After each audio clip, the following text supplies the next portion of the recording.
Greetings and welcome to Hidden Scriptural Truths Revealed. This video deals with South America. The Spanish Conquistadors will be explained later. The legends and ancient traditions of OPHIR.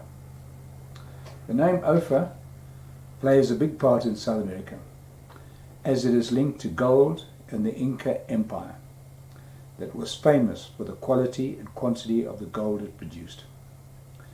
Isaiah chapter 13 verse 12.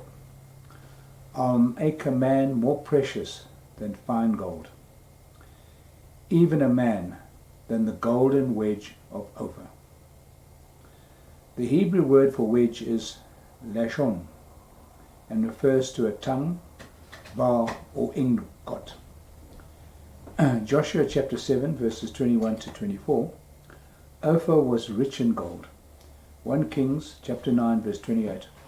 420 talents, 1,600 kilograms of gold had been collected from OPHIR for King Solomon. A. John A. Crow, Professor Emeritus of Spanish at the University of California, in his book The Epic of Latin America, states that a tradition of the ancient Incas was that two children of the sun were given a golden wedge, which they were to carry with them. When it sank into the ground without effort and disappeared, they were told to establish their mother city. The city of Cusco was founded. The Temple of the Sun in Cusco was a fantastic display of wealth. The four walls were covered with paper, thin sheets of gold. B. Sir Clement Robert Markham wrote The Incas of Peru. He was an English geographer, explorer, writer, and secretary of the Royal Geographic Society. One of the earliest titles of the kings was Capac, which means rich. Manco Capac led the people to Cusco. He took with him a golden staff, and when the soil was so fertile the whole length sank into the earth, that was the place for the city. This golden staff was also called scepter, about 3 feet long and 2 fingers thick, confirming the tradition mentioned above. Could this have been the golden wedge of OPHIR? C. Writer and historian Fernando Montesinos visited Peru a century after the conquest by the Spaniards and travelled 15 years through the country, collecting material for a history of Peru. He believed Peru, with its wealth of gold, was the OPHIR of Solomon, and that it was the first settled by OPHIR, the grandson of Noah, in Genesis chapter 10 verse 29. Archaeological findings. 1. Dr. Alexander von Wuthenau, the author of The Art of Terracotta Pottery in Pre-Columbian Central and South America, has a room filled with terracotta pottery figures. At the lower levels of each excavation he encountered heads of Mongolians, Chinese, Japanese and Semitic types, with and without their beards. At Acapulco he found early Semitic peoples lived in considerable numbers with Semitic Hebrew features. Female figures had delicate eyebrows and small mouths. Dr. Cyrus Gordon was a professor of Hebraic, Near Eastern Studies, a leading expert on ancient languages, director of EBLA research at New York University, and more. Dr. Cyrus Gordon studied the collection and points out a Mayan head portraying a pensive, bearded Semitic. The Dilochus Sephic, long-headed type fits the Near East well and resembles certain European Hebrews, but more likely Yemenite Hebrews. At Veracruz he found a figurine of a female dancer wearing a headdress reminiscent of Phoenician fashion. A figure with a beard, styled like an Egyptian beard, and a snake-like protrusion on the forehead, Clearly, the Seminites penetrated a large part of the American continent in ancient times. 2. In Brazil and the Amazon region between 1850 and 1910, travelers reported finding old inscriptions on rock faces. Bernardo da Silva Ramos, an archaeologist and former rubber tapper, published in his book Inscriptos e Tradições da América Prehistórica Experimenta do Brasil, 1,500 reproductions from rock carvings. All are covered with letters of the Phoenician alphabet. 3. Investigator Pierre Honore has put together a book, In Quest of the White God, full of reports from travelers and explorers listing even more Phoenician inscriptions. He points out the similarities between the ancient Mayan writing and the script of the ancient Mayas. Other scholars have noted the similarities between Aztec glyphs from Mexico and Cretan glyphs on the Phaistos disc from the island of Crete. Dr. Cyrus Gordon states, there is no doubt that these findings and others reflect Bronze Age transatlantic communication between the Mediterranean and the New World around the 2nd millennium BCE. They are sure that King Solomon's ships were in the Amazon, especially as there is a tributary called Rio Solimos, Solomon's River, which is 1,056 miles long and meets the Rio Negro at Manaus. That could have been a port of trade for the gold, iron ore and copper found in the forest. 4. American explorer Jean Savoy found in a cave near Grand Bilaya in Peru's highland jungles, 3 stone tablets 5 foot by 10 foot, each weighing several tons. They contained inscriptions similar to Phoenician hieroglyphs. He was no newcomer to archaeological discoveries, as he had discovered the lost city, Inca city, of Vilcabamba in 1964 and the immense ruins of the Chachapoyas Indian civilization in 1985. Many hiking trails exist today to visit these ruins, all accessible to the Solimos River. 5. In Havia, near Rio de Janeiro, on a sheer cliff face, are letters several feet high in cuneiform, and translated they read, Badazer, the Phoenician dyer, the first son of Ithabal. Ithbal ruled Tyre from 887 to 856 BCE.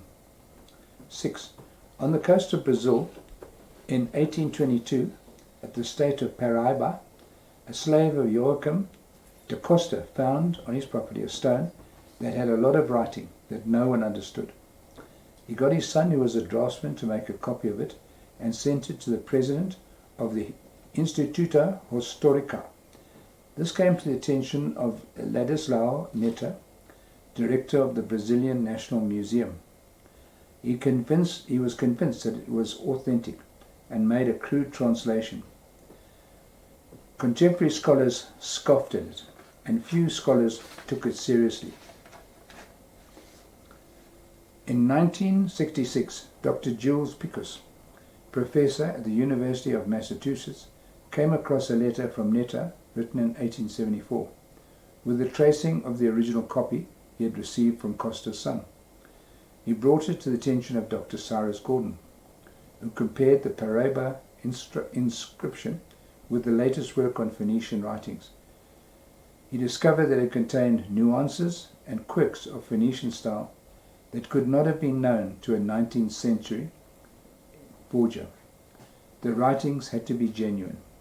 The translation.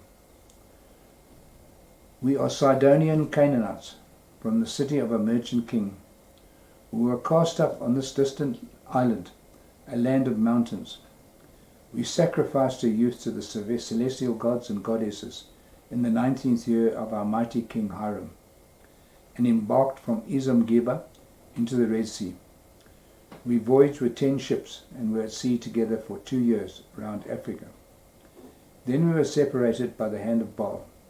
We were no longer with our companion. So we have come here, 12 men and 3 women, into island of iron. Am I, the admiral, a man who would flee? Nay. May the celestial gods and goddesses favour us well. The Australian video will explain why they sailed from Ezion Geber. He further stated that the writing was proved to be Phoenician cuneiform, and after research he determined the king referred to was Hiram III, from 553 to 533 BCE. 1 Kings chapter 9 verses 26 to 28. Phoenicians knew Brazil, which they called Island of Iron. Iron is still the country's main mineral source, and Brazil is today the world's second largest supplier of iron ore and manganese. 1 Kings chapter 10 verse 11. The navy of Hiram brought in gold and a great quantity of precious stones from OPHIR. Brazil has many precious stones, including the rare prized Paraiba copper bearing tourmaline. Also topaz, beryl, quartz, opals, in smaller quantities diamonds, rubies and sapphires. 7. Dr. Cyrus Gordon also stated that a text mentioning gold of OPHIR was found at Tel Qasile on the coast of Israel, implying that OPHIR could be reached via Gibraltar. 8. The Uga Mongolala tribe of northwest Brazil preserved records of an ancient city called OPHIR, O-F-I-R, which once stood at the mouth of the Amazon River. Their tradition states that Elaza, prince of Akkor, commanded the construction of OPHIR, a harbour city at the mouth of the great river, Amazon, and ships of Samons, Solomon, docked there with their valuable cargoes in exchange for gold and silver. 9. The largest open-air ancient gold mine in the world was at Sierra Pelada, and being near to the Tocantins, the largest clear water river in South America, also a tributary of the Amazon, the gold could go downriver to OPHIR. 10. Brazil is the 14th largest supplier of silver, and being in the Goa state, the silver could be transported on the same river that reaches Goas down to OPHIR, where the trade could take place. OPHIR could have been the port of trade. In ancient times, the Phoenician word OPHIR, or O-F-I-R, means western country, and to the west of Phoenicia is Lays America. In North America, the original people were from the ancient Hebrew nation, having black and dark brown hair and an olive-coloured skin. Light-coloured skin, blonde, red hair and red beards. This exercise was necessary for the following observations were made in South America, where the ships of Tarshish had mixed crews. Historical facts. A. Scythians and Thracians frequently had red hair. Nero had red hair, and his birth name was Ahin no Barbus, which means redhead. A 4th century historian stated that almost all Gauls were fair-skinned and had red hair. B. Ancient Greeks in the minority were blonde and blue-eyed.